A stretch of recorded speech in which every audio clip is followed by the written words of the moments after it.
Hello and welcome to Super Pumped. Hi Tanmay. Hi, Akshay. Jack. Today we have Hi. Jack Durus. Jack, am I saying your name right? Jack DeRose. Yeah. Jack Jack Durus. Durus, Okay. yeah. We're really excited to have you, Jack. Jack is the CEO of Colony, which is an operating system for DAOs, and we'll talk more about that. But thank you for joining us today. It's a pleasure. Jack, as you guys can see, is in the middle of the ocean. That's right. right. In the middle of the waves. Thank you for joining us from the ocean. It's a pleasure. And the broadband connection's a bit sketchy out here, but it's, I think we'll be okay.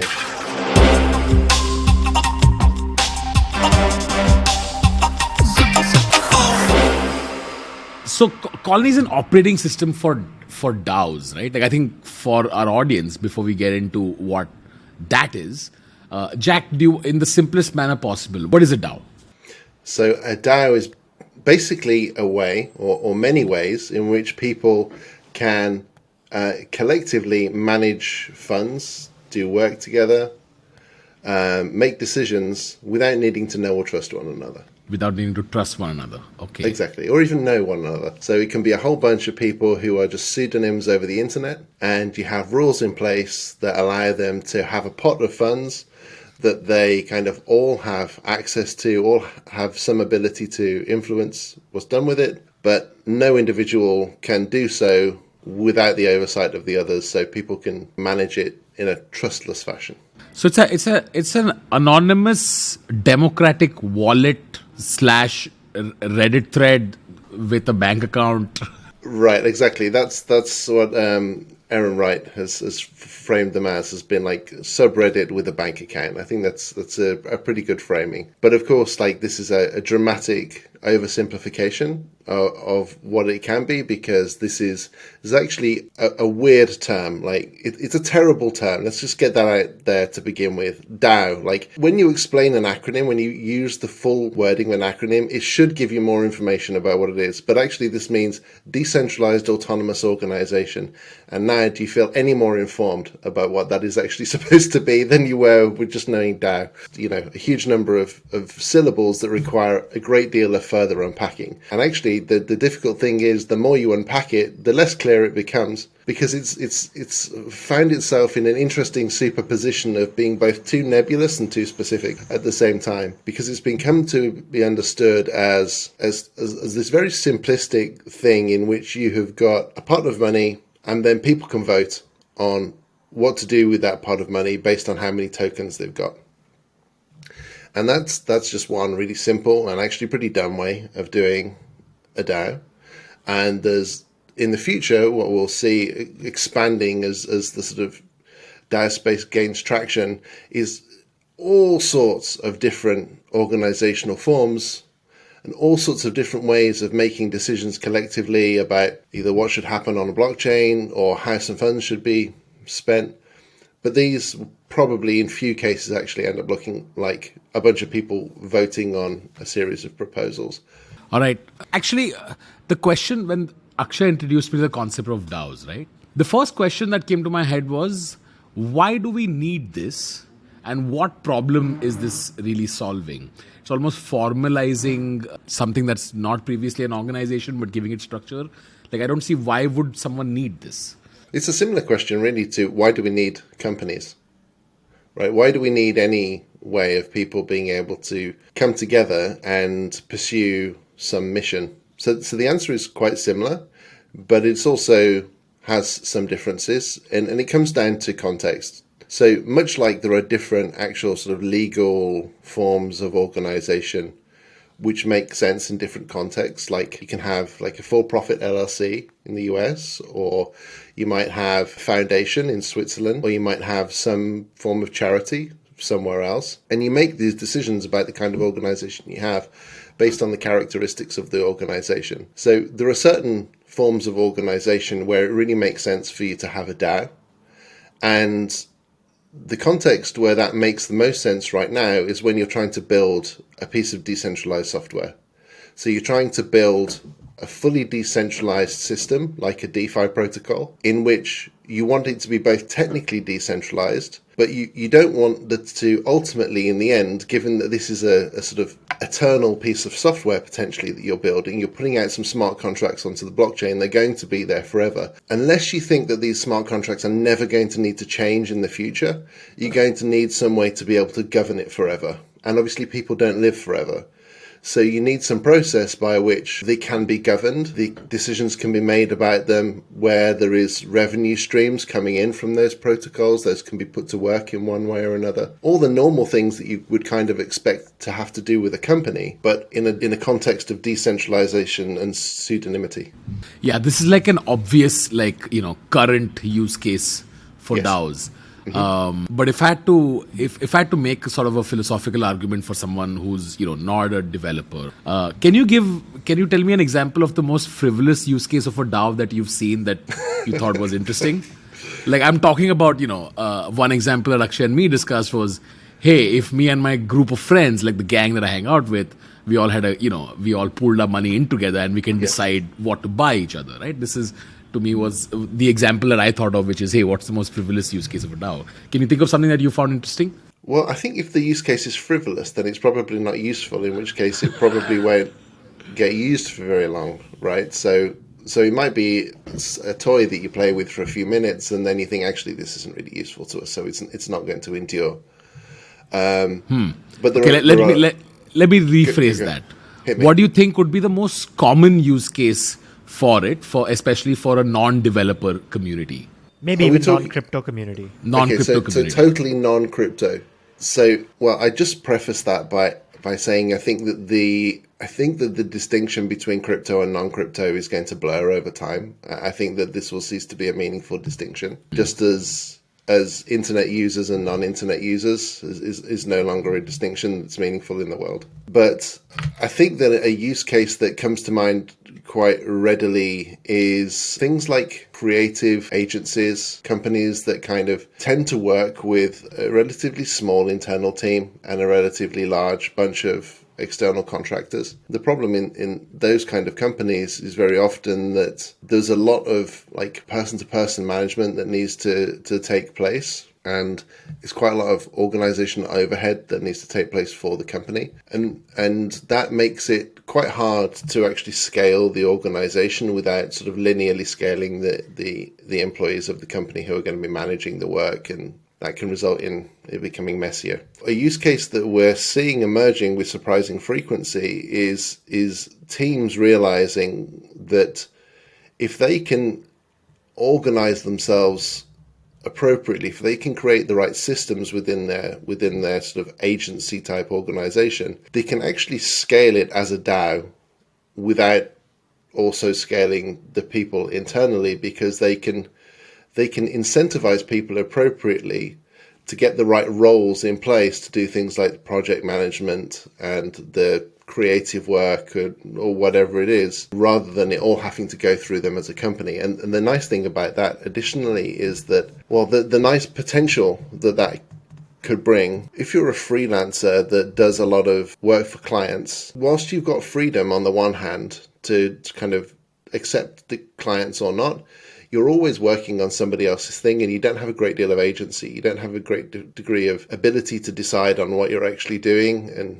I think there's a very interesting future in which people who are currently freelancers are able to work for DAOs. And by working for DAOs, they get some say in what that DAO does. So you end up being a freelancer working for something that you meaningfully own and control. And it still pays you the money that you need to live. I think that's pretty exciting. Yeah, it feels like the future of work, right? Like I Right. like the current structure of being an employee where you have absolutely no say or control. Indeed. It feels like it's a superior way of working. Akshay has phrased it as view your career as a jungle gym and not a ladder. Akshay, what did you mean by this so question? there's a popular quote, right, where you view your career as jungle gym, and there are a bunch of things that you do. It's like an amusement park. You take a bunch of rides, as opposed to a ladder that you climb linearly. And so I was wondering whether, like, obviously, if we are gonna, let's say I work for a DAO today that's a borrow lending protocol, and I help them write their blog post that simplifies what it does to a large audience. and 4 days from now I go work for like a creative DAO and maybe design a website for someone else. Clearly, I'm not bound by the identity that we're bound by companies today, where I'm a marketing manager and so I'm only allowed to do this narrow scope of things. And if I shift marginally, then I'm swimming in someone else's lane, and that becomes a territorial thing inside a company.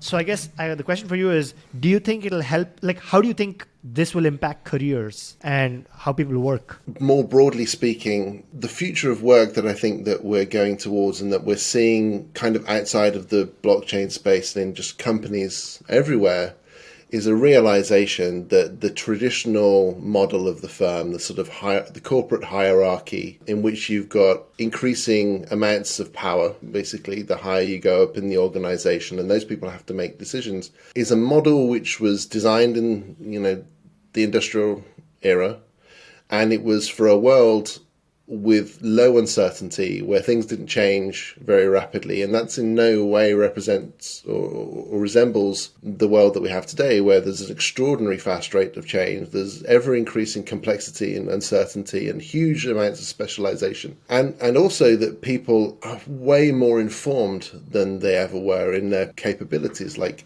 professionally, back in the day, you would be learning effectively vocationally, and you would get highly specialized in that one role, whereas now people pick up all sorts of skills in all sorts of different ways. And yet in many organizations, you're still not encouraged to bring your whole self to work. You are not a human with diverse interests and capabilities. You're a piece of machinery. You're a cog which is designed for a particular purpose, and you need to fulfill that purpose. It's very difficult for you to go and be some other piece of the machinery. And so I think even outside of the context of DAOs, we're seeing a lot of organizational forms emerging where there is not that requirement to work that way. Rather, people are hired for who they are as people, the kinds of things that they can do, and they're given the latitude to be able to contribute to the organizations in the ways that they can be most valuable. And I think that is kind of even more true and kind of more formalized in the context of DAOs, because people don't really know who you are, most likely, and you can contribute in the ways that make sense, and you can demonstrate that capability. And once you've demonstrated it, it's there immutably on chain. You can always point to it in the future. And so it will be easier and easier for you to continue to contribute in the ways that you want. It's, the first time Akshay told me what a DAO is, one of the other questions that I had was, hey, so if this organization is decentralized, how, and everybody doesn't know each other personally, how the hell are they communicating?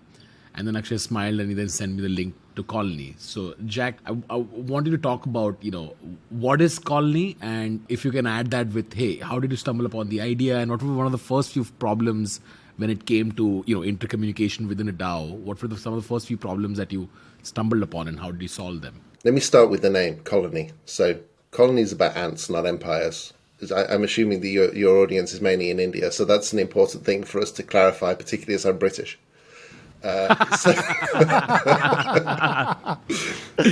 So in ant colonies, the way communication takes place is through something called stigmergy, which is where communication takes place as a result of changes in the environment. So that might and through other sort of simple things, but it's not talking. Ants don't talk to one another, right? They leave pheromone trails. They do basic things like some basic form of counting, I think.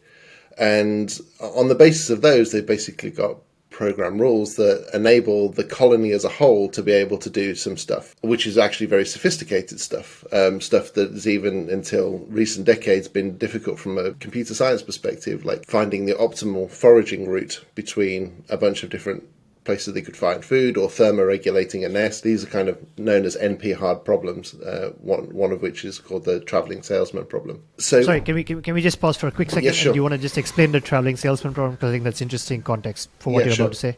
Yeah. So the traveling salesman problem is that question of the optimum foraging route. So if you've got a van that needs to be able to drop off a parcel at each one of like 30 different addresses, how do you figure out what the best route to get between all of those. Like, what's the most efficient route? That's a really, really hard problem to solve. Right. So when you have 2 points, it's one route. When it's 3 points, it's possibly two routes, but then it increases exponentially as the more number of drop-offs. Okay. Yes, okay. yes. And ants are able to do this in a really simple but effective way, which is that as they walk along, they're kind of foraging randomly, basically, because ants are really dumb. But they're leaving a pheromone trail, and these pheromone trails have got a rate of decay. So basically, the longer they walk before finding food and then try to retrace their path back, the weaker the pheromone trail is going to be. But if they walk somewhere and they find food very close, and then they come back along it, the pheromone trail is going to be stronger, which attracts more ants to follow that same path, and there it kind of continues. So it's a simple, elegant solution to the problem. I love it. I've never respected ants more than I have right now. Yeah, ants are awesome. Yeah. So Yeah. they inspired the whole project, actually. And all of a sudden, colony makes so much more sense. Actually, we need to rethink Super Pumped, because Super Pumped doesn't nearly have the depth that the word colony, the way Jack But it's has incredible, thought right? of Because it. you can't plan the route top down. The only way for the the optimal route to be discovered is for it to be emergent. Bottoms up. After Exactly correct. trial and error, right? Yes. And so I think this is such an incredibly good example of why a DAO is helpful, where we actually spoke about this in the context of Ethereum as well, where Ethereum scaling solution, nobody knows which one is the optimal one. Everybody's trying everything, and the best one just emerges. And DAOs may be like a good organizational framework for something that is impossible to plan top down. Because Fuck, Jack, I that should be the tagline for colony. Ants are awesome. I think just that. Yeah, why not? it might require a bit more unpacking than even the term DAO does, as to why that's relevant. I like how was hilarious. I mean, I like how you picked a name where you had to preface that I'm British, and and I understand what you're thinking, but that's not what I meant to say. In a Twitter world. Exactly, in a Twitter world. I actually didn't realize what the potential problem might be there until I got taken to task by some social justice warriors on Twitter. Oh, you did already? Okay. Yeah, of course. So this is the first time I've ever asked a founder, like, hey, so tell us about your company. And the founder's like, bro, so fucking ants, right? This is fucking cool. I love it. So second part of my question, right? So when you sat down to build Colony, what were some of the, what seems obvious in hindsight that of course that was going to be a problem? What were some of the first few problems that you stumbled upon? Well, actually, if I may, let me go back and actually answer your previous question rather than going on the tangent about ants and stigmergic communication, which was how does communication happen within a DAO? Yeah, that's where I think it's the answer is surprisingly obvious, which is just as exactly the same as any other organization, right? So people as a team, people are working in teams. They're communicating using things like Discord or Slack or Telegram or whatever it is that they use as a team to communicate. They're probably creating a knowledge base in something like Notion. They're having video calls. They're doing all of the normal stuff. It's just the rules for how much authority people have to take decisions, where the money is at, why people get to have the decision authority they've got is encoded on blockchain, and so it's kind of codified, formalized, and systematized. That's the main difference. Otherwise, it's pretty similar. In a traditional organization, you depend on the middle management to decide those rules and communicate the things to all the people involved. Mm-hmm. And in some ways, you're replacing at least redundant parts of the middle management with code. Yes. Is that fair? And so everybody in the organization does mostly creative or strategic work. Right. So if we think of if the purpose of middle management is basically to enforce the rules of the organization on the workforce, then a DAO replaces middle management with code. Wow, it's like it's so many themes coming together, right? Like Akshay's discussion about Ethereum is a country where justice and law is code or code is law. This is like that, but at like a slightly more micro level, right? Right. Like okay, country, and now at the institution and organizational. Indeed, level. yeah, a kind of a human level.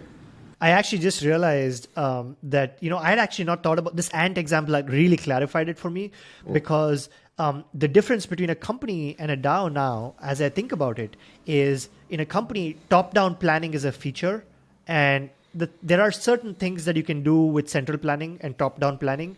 But you give up as the company gets bigger. You really give up trial and error.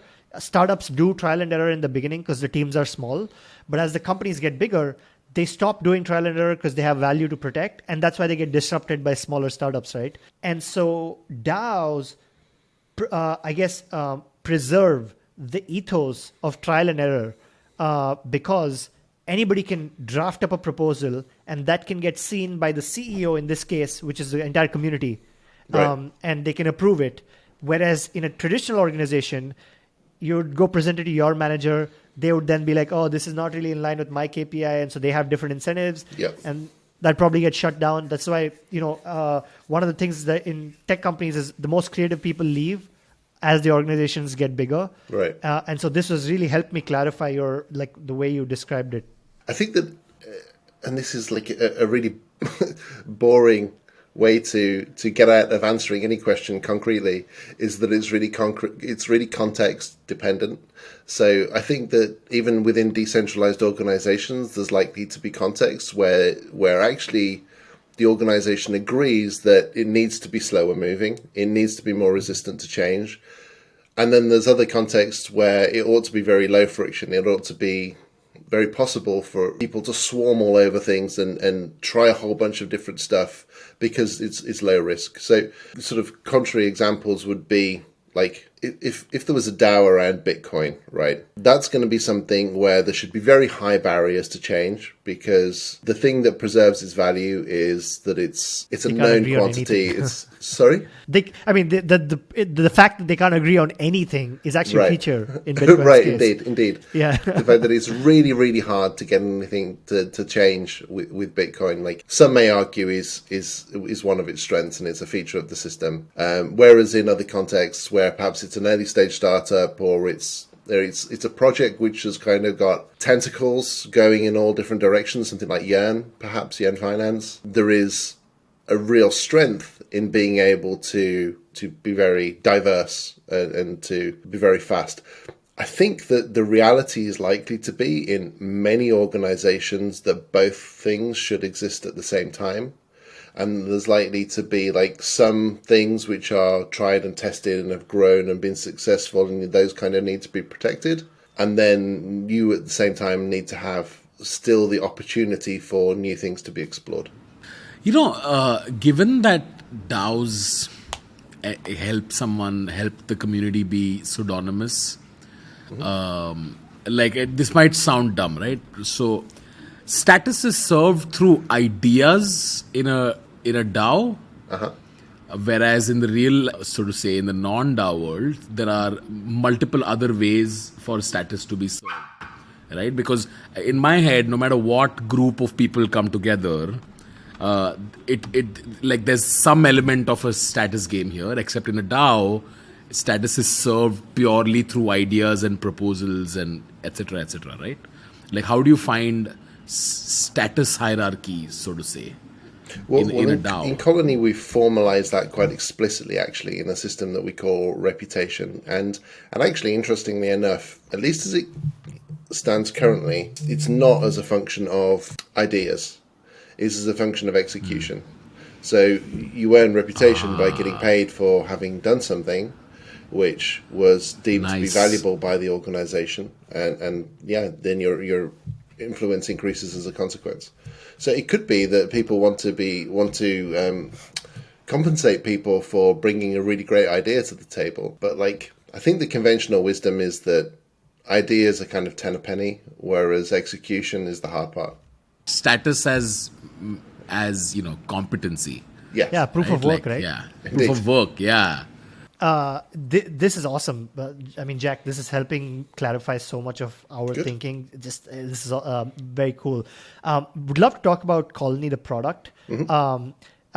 If you like, you can accept the framing I'm about to make to help do that, or you can pick your own. Tanmay and I work with startup founders. We often find ourselves pitching ideas to startup founders. When they hear it from us, they like the idea, we go execute it. Other times, we're probably pitching to their teams, especially creative ideas being pitched to their teams. And the teams are already doing other creative stuff, so they're their bandwidths are full, so they don't want to do it. It, to me, has always made sense for marketing teams to be DAOs, because we have seen this happen with memes, right? Yeah. All comedians have become decentralized. Like, nobody knows who the best joke writers are, because there are millions of them. Yeah. And so if a founder wanted to convert their creative part of the marketing team into a DAO, what, product features could Colony present to them? You can accept or reject this framing. We always talk about this, Tanmay and I, so we want to bring it up. No, I absolutely agree. I want to do this now. Yeah. This is such an amazing idea. I know like 100 writers, if I can all pull them in together into like in a Discord group, right? In a Discord and you group, say, like a here's DAO. a crypto exchange, or here's and they want an idea, pitch, and we just hit a button and they get paid. 15 pitches, 4 approved, boom, done. There's no marketing team. It's our decentralized marketing team. Right? Yeah. This can solve my life right now. Well, you can start using Colony probably at the end of the week or early next week to be able to do that. This sounds amazing. We should do it immediately. This is great. But okay, sorry, Jack. I actually really agree that marketing is a great use case for a DAO, because one of the, I think, hard parts that, like, I speak to a lot of different founders and teams, and it seems to be widely agreed that marketing is hard because it's such an unknown quantity, and it's really the results of marketing that count, but it's very hard to pay for results. It's very hard to pay for output that's really good, and there are a lot of people who are marketers, but they're not actually great at marketing. Yes. Fuck yes.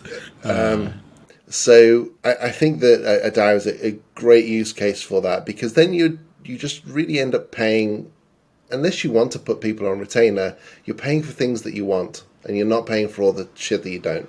And your reputation system allows people, shows you who's good and who isn't, just by virtue of how many times they got paid to do this thing. Exactly. Jack, I have a question, right? Yes. So a lot of work, like for example, coding a website, right? Like it can be a one-person job. Yeah. Hey, I needed a website. I sat down and I did it, and my reputation goes up. I get paid. But something like marketing, which could be a group activity, right? Like I can't, for the life of me, imagine me thinking of an idea without 4 people around me and maybe, hey, what about we do this? Yeah. Right? So is there a way for people to accept payment and have it, go split C, saying, hey, I want to split this, or like, have you thought about these sort of, non-singular execution work? So this is kind of what I was touching on at the beginning of the conversation, where I was saying that for now, what people understand of a DAO is that you've got a pot of funds, and then somebody makes a proposal, and then everybody votes on it, and you decide whether that thing should get paid. And that's just not how organizations really work. That's not how work gets done. That's a huge pain in the ass. So the reality of it is that there'll be a huge variation of different ways in which you need to be able to specify what needs to be done, or just compensate people for things that you have done. In many cases, just in the case that you just used, you can't sit down up front and say, well, this is the task that we're going to do. We're all going to sit in a room, and we're each going to, you're going to give me this idea, and you're going to give me that idea, and then, we're going to value it up front. It's ridiculous. It doesn't work like that. So there's a number of different ways of going about doing that. So in Colony, we have just a simple tool called a split expenditure, where you can say there's a pot of funds, and you can divide that pot according to whatever basis you want between however many people you want. So that's easy. The trouble is that, so if you're happy for one person to be doing that and deciding what the split is, which works in a lot of cases, that's fine. But If you're talking about a larger group of people, let's say there's 50 people or 100 people who have been contributing in small ways, that's not going to be so easy because no one person has got the insight as to the value that each person has contributed. So there's actually a product from another team called Coordinate, which I really like for this. I think it's really cool. But that's basically a gifting circle where you can have a whole bunch of people that get permitted into this gifting circle. Everybody gets a certain number of sort of gift votes or tokens that they can gift to other people in this circle, and they're doing so based on what they know of the person and what they've been up to over the course of the last month, let's say. Then at the end of the month, what everybody has voted within that is basically summed, and the pot of funds that is for this gift circle just gets divided between everybody proportional to the number of votes that they've received from everybody else. So that might be that Akshay thinks that Tame has been absolutely killing it this month, and so you want all of your votes to go towards him, but perhaps in another month there's been a lot of other people that have also been contributing in great ways, and you kind of want to divide it, maybe like 50 to Tame, 20 to somebody else, 5 to somebody else, whatever it is, and those just all get aggregated. So you're kind of aggregating the collective intelligence of everybody's view of the organization and dividing it accordingly. But at no point in any of that are you required to go through the kind of administrative bummer of specking out everything that needed to be done up front. Yeah, I mean, I can almost think of like in Tanmay's case, let's say, there was a founder that wanted to do marketing. He went and just put out a proposal saying, hey, I'm going to do this for $30,000. I'll hire my own team, and we're going to deliver 3 videos and a bunch of Instagram and Twitter posts. That's right. The deliverable. And obviously people recognize Tanmay, so they'll say, okay, cool, here we approve the funds. He can then go hire his own team and basically do that exactly like a regular consulting gig. Yep. But it's approved directly by the DAO in this case, as opposed to going through all the pitching process and some of the hierarchy of the organization. And that's absolutely another way you can do it. We were actually building a tool for that, in which you can have somebody who creates what we call a task in this case, and they are the owner and manager of this task. That gets funded, and they get to decide who's going to be allocated to do what within that. So there's a whole bunch of different ways to go about doing it. I just wanted to ask you, Jack, like if you had to describe the top features of Colony, and who it would be most relevant for, how would you respond to that? Okay. Well, in terms of like compensation modalities, there's so many that we have in mind that I won't really touch on that, because we know that people get compensated in all sorts of different ways, and we want to be able to support the ways that make most sense for the most organizational types. But I think I'd rather frame it in terms of what differentiates Colony in really meaningful ways. So we've talked about a couple of those things already. So one is that currently most DAOs are really just a single structure. They're a single thing where you make proposals and people vote on them, whether it should get funded or not. And as I said, that's not how organizations work. Organizations actually work by being structured into areas of expertise. So different teams, different projects, different departments, where there's people who know how to do that specific stuff. And they're the ones that should be able to decide on whether that stuff is good or bad or should be done or not. Why should marketeers be making decisions about development related stuff, right? And then we get to, even within a particular area of work, like within marketing, you've got noobs, and then you've got people who've been doing it for 10 or 20 years. Like there's a vast difference in the experience and knowledge that those people have. And you need to be able to account for that in how decisions get made in an organization. And that's why we have Colony's reputation system. So again, you earn reputation by getting paid in the Colony's native token. But then this reputation, unlike tokens, has... So tokens are things which are a unit of account. You can transfer them from place to place. But reputation is not a token. Reputation is just an attribute which is associated with an account. It can't be transferred between accounts, and it's subject to decay. So you earn some reputation, and then it starts ebbing away. And that both reflects the reality of skill. Like if you don't use it, you lose it. But also it means that it's possible for new people to enter the organization later on over time. So if you think about how real organizations work, start off as a startup, and the founders and the early employees are not necessarily the best people the organization's ever going to have. But as it becomes more successful over time, it'll be able to attract a higher and higher caliber of employee. And they should be able to earn an appropriate amount of influence in the organization. In current DAOs, that's not true because it's based on token holdings. So not only are people effectively treated as fungible, they're treated as having no difference between them aside from the amount of money they have. It's also very difficult for later people to actually get a look in because they would have to be buying potentially millions and millions of dollars worth of tokens to have a meaningful amount of influence in the organization. And then third difference is that Colony doesn't like voting very much. We think that this whole idea of voting on everything is really dumb. It's really unnecessary and a waste of everybody's time and attention. So in Colony, voting is kind of a measure of last resort. We have a system that we call lazy consensus, in which if something is considered something that needs to be put to the view of a lot of people, all you do is you make a motion for something that for what you think should happen, which is basically the same as a proposal, and you stake it. And as long as nobody stakes in objection to that, then after a security delay, it will just pass.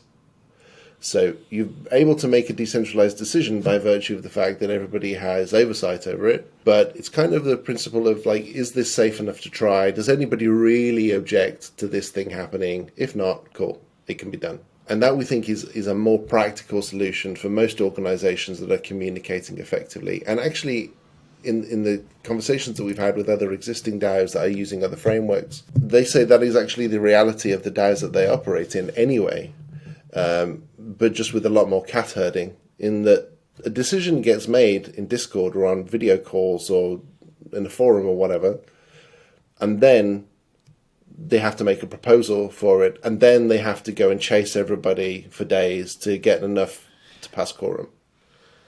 Yeah, default opt-in versus Yes, default opt-out. Exactly. We'll put a link to Colony. Is it opening up to everybody? It will be in a week? few weeks. Yeah, we're just starting off in early access, just because it requires a little bit of hand-holding, a little bit of pointers to not get stuck. But in a few weeks, We'll have all of those things ironed out, and we'll open it up to everybody. When we talk about, where do we learn Solidity, like most Right. people just point out to crypto zombies, right?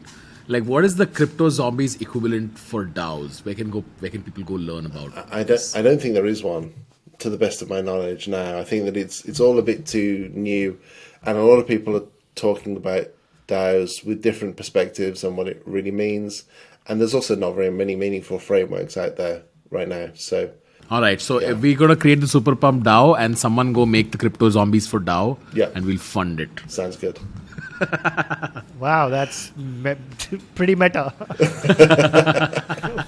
We'll create a DAO that doesn't have an operating playbook, but you write it, and then we'll apply that to fund you. It will fund itself even. Yeah, Amazing. create its own token to fund itself to write how you use one. All this, it sounds like, it's actually a lot of ideas in crypto sound so futuristic, right? Idealistic, utopian, which is why every conversation around every new crypto idea, it has to have one segment, which is like, hey, what about regulation, right? Like, so you must have given this a fair amount of thought. What are some of the regulatory, issues around a DAO, and what should people keep in mind? Absolutely. That's a great question. You said you were going to ask dumb questions. You haven't asked one so far, so try harder. That's a really great question, and it's one of the really hard problems I think the DAOs find themselves in currently. Regulation, legislation, whatever you want to call it, always lags innovation. And Of course. so we're in an interesting grey zone right now. I mean, to be honest, it's not even that grey in my view, in that a DAO is a fairly precarious thing, in that it's probably like some kind of partnership between all of these people who don't actually know one another at all. Sounds and promising. that's disconcerting. But you would hope that the framework of the DAO itself is going to be offering some process to allow only sensible things to get done under the auspices of the organization. So I think that more specifically, like to kind of tie a bow on that, the challenge is how you create a legal personality for how you incorporate a DAO. And a bunch of people are working on this, and I think that what we'll see emerge gradually is a variety of different incorporation types that become possible for DAOs based on the specific characteristics of the DAO. Like if you've got a membership-based organization that kind of looks more like a digitized co-op, then there'll be an incorporation form for that. If it's more like something which is a fluid kind of organization predicated on owning tokens, having a reputation as in a colony, then there'll need to be a different incorporation type for that. And that it's just, I think all of the thinking around this is quite nascent right now. Actually, there's a group called Koala, that COALA, that recently released their model law for DAOs that they're hoping to promote to a bunch of different regulators around the world to aid in their thinking of how to end up thinking about the legal structures for DAOs. So that's one thing, because limited liability is really the important thing about incorporations, and we absolutely have to get that for DAOs, because at the moment it's a really painful source of exposure. And then I think kind of everything else is layered on top of that, which is like more broadly speaking in the space, there's a whole bunch of tax considerations and securities regulation considerations around token. Well, I was going to say around directors' liability, which is also very hard for tokenized crypto systems founders to get, but it's kind of definitely impossible for a DAO. Yeah, so figuring out all of those things it's just even more difficult in the context of a DAO. And so I think that there is a certain risk tolerance which is required in order to be a DAO founder at this point. But hopefully all of these concerns will be ameliorated over time. Just love how beautifully and carefully used words there by Jack. I love it. Awesome. Jack, this was fascinating, right? We're going to be releasing an episode called What is a DAO? Just before this, Akshay has put together a presentation, so there's context. If you guys want to check that out, please check out the link in the description. Jack, thank you so much. This was fascinating. There's gonna be a part 2 to this. Cool. Right? We're gonna try and get access to Colony as soon as possible, and then let's try and put it to use, and then see, and then maybe come back and we'll have a lot more insights. Yeah, Jack, amazing. are you hiring? Is there any talent that's watching this? How can they work with you? Is there something that you're looking for? We absolutely are. Yeah, we're looking for a community manager actually that will be. We're looking for somebody who's going to be a lot more than somebody who just kind of says hi to people on Discord. We're really looking for somebody who understands community and community building and engagement, and because we've kind of been working in the shadows for a long time, and we're kind of like blinking very hard trying to come out into the light, but it's not natural to us right now. We're cave dwellers, so we're trying to come out and open ourselves up, and we need somebody who's got experience of that, because we want to be as open as we believe organizations should be. And then we're also hiring for a bunch of front end roles. We have some good news for you. We have a super pumped job board. Nice. We have 2 categories: code and community. Perfect. That's exactly what we we'd need. be more than Front-end happy. developers, community people. Boom. Well, see, product market fit, my friend. That's it. You know. So we'd be more than happy to list the roles you're hiring for on our job board. People should check that out. If you're willing to list them in our description, and you might get you might find candidates. Fantastic. I will do from so. India and Asia more broadly. Brilliant. And get ready for the Super Pump DAO. On that wait. note, thank you so much for watching this, guys. We're going to come back with Jack very, very soon. Jack, thank you so much for your time. Thank you. It's been a pleasure.